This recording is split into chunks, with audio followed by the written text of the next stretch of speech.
राज्य में कौए कितने हैं? अकबर बीरबल की कहानी।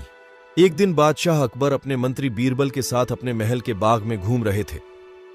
बादशाह अकबर बागों में उड़ते कौओं को देखकर कुछ सोचने लगे और बीरबल से पूछा, क्यों बीरबल, हमारे राज्य में कितने कौए होंगे? बीरबल ने कुछ देर उंगलियों पर कुछ हिसाब लगाया और बोले, हुजूर, हमारे राज्य में कुल मिलाकर 95,463 कौए हैं। तुम इतना विश्वास से कैसे कह सकते हो? हुजूर, आप खुद गिन लीजिए, बीरबल बोले। बादशाह अकबर को कुछ इसी प्रकार के जवाब का अंदेशा था। उन्होंने पूछा, बीरबल, यदि इससे कम हुए तो इसका मतलब है कि कुछ कौए अपने रिश्तेदारों से मिलने दूसरे राज्यों में गए हैं, और यदि ज्यादा हुए तो इसका मतलब यह है हुजूर कि कुछ कौए अपने रिश्तेदारों से मिलने हमारे राज्य में आए हैं। बीरबल ने मुस्कुराकर जवाब दिया। बादशाह अकबर एक बार फिर मुस्कुराकर रह गए। खाने के बाद लेटना। अकबर बीरबल की कहानी।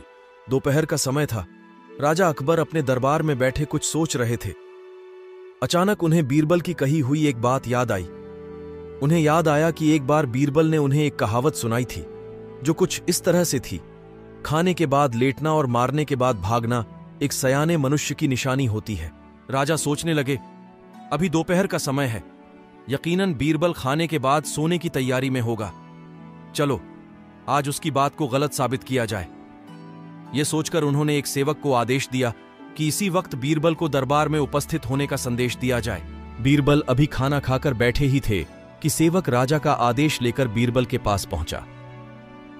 बीरबल आदेश के पीछे छिपे राजा की मंशा भली भांति समझ गए। उन्होंने सेवक से कहा, तुम थोड़ी देर रुको, मैं कपड़े बदलकर तुम्हारे साथ ही चलता हूं। अंदर जाकर बीरबल ने अपने लिए एक तंग पजामा चुना। पजामा तंग था तो उसे पहनने के लिए उन्हें बिस्तर पर लेटना पड़ा। पजामे को पहनने का बहाना कर वे थोड़ी देर बिस्तर पर ही लेटे रहे और फिर सेवक के साथ दरबार की ओर चल दिए। दरबार में राजा बीरबल की ही राह देख रहे थे। उनके वहां पहुंचते ही राजा ने पूछा, क्यों बीरबल, आज खाने के बाद लेटे थे या नहीं? बीरबल ने जवाब दिया, जी महाराज, जरूर लेटा था। यह सुनकर राजा को बहुत गुस्सा आया। उन्होंने बीरबल से पूछा, इसका मतलब यह है कि तुमने मेरे आदेश का असम्मान किया। तुम उसी समय मेरे सामने क्यों उपस्थित नहीं हुए? इसके लिए मैं तुम्हें सजा देता हूं। बीरबल ने तुरंत जवाब दिया, महाराज, यह सच है कि मैं थोड़ी देर लेटा था, लेकिन मैंने आपके आदेश की अवहेलना नहीं की है। आपको मुझ पर यकीन न हो तो आप सेवक से इस बारे में पूछ सकते हैं। हां, यह अलग बात है कि मुझे इस तंग पजामे को पहनने के लिए बिस्तर पर लेटना पड़ा था। बीरबल की इस बात को सुनकर अकबर हंसे बिना रह न सके और उन्होंने बीरबल को दरबार से जाने दिया। कहानी से सीख। इस कहानी से हमें यह सीखने को मिलता है कि परिस्थिति को भांपते हुए हमारे द्वारा उठाया गया एक कदम हमें अनेक मुसीबतों से बचा सकता है। ऊंट की गर्दन। अकबर बीरबल की कहानी। एक दिन महाराज अकबर यमुना नदी के किनारे शाम की सैर पर निकले। बीरबल उनके साथ था। बादशाह अकबर ने वहां एक ऊंट को घूमते देखा। बादशाह अकबर ने बीरबल से पूछा, बीरबल बताओ, ऊंट की गर्दन मुड़ी क्यों होती है? बीरबल ने सोचा, महाराज को उनका वादा याद दिलाने का यह सही समय है। उन्होंने जवाब दिया, महाराज, यह ऊंट किसी से वादा करके भूल गया है, जिसके कारण ऊंट की गर्दन मुड़ गई है। महाराज, कहते हैं कि जो भी अपना वादा भूल जाता है तो भगवान उनकी गर्दन ऊंट की तरह मोड़ देता है। यह एक तरह की सजा है। तभी बादशाह अकबर को ध्यान आता है कि वो भी तो बीरबल से किया अपना एक वादा भूल गए हैं। उन्होंने बीरबल से जल्दी से महल में चलने के लिए कहा और महल में पहुंचते ही सबसे पहले बीरबल को पुरस्कार की धनराशि उसे सौंप दी और बोले, मेरी गर्दन तो ऊंट की तरह नहीं मुड़ेगी बीरबल। और यह कहकर बादशाह अकबर अपनी हंसी नहीं रोक पाए और इस तरह बीरबल ने अपनी चतुराई से बिना मांगे अपना पुरस्कार राजा से प्राप्त किया। सबसे मुश्किल काम। अकबर बीरबल की कहानी। एक दिन बीरबल दरबार में देर से पहुंचे। अकबर ने पूछा, क्या बात है बीरबल, आज देर से क्यों आए? बीरबल ने कहा, जहां पनाह, आज मुझे बच्चों को संभालना पड़ा। बादशाह को यह सुनकर बहुत आश्चर्य हुआ। बोले, यह भी कोई काम हुआ? जहां पनाह बच्चों को संभालने का काम सबसे कठिन है।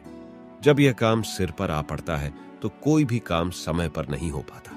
बादशाह बोले, बीरबल, बच्चों को बहलाना तो सबसे आसान काम है।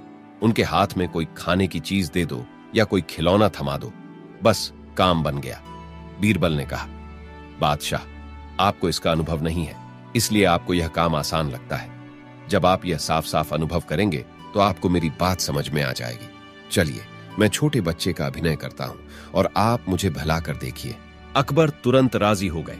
बीरबल छोटे बच्चे की तरह रोने लगे। अब्बा, मुझे दूध चाहिए। बादशाह ने फौरन दूध मंगवा लिया। दूध पीने के बाद बीरबल ने कहा, अब मुझे गन्ना चूसना है।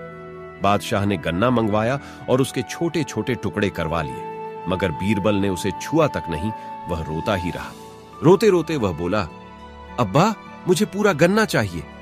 बीरबल का रोना जारी रहा। बादशाह ने हार कर दूसरा गन्ना मंगवाया, मगर बच्चा बने। बीरबल रोते रोते बोले, यह गन्ना मुझे नहीं चाहिए, मुझे तो पहले वाला ही पूरा गन्ना चाहिए। यह सुनकर बादशाह झल्ला उठे।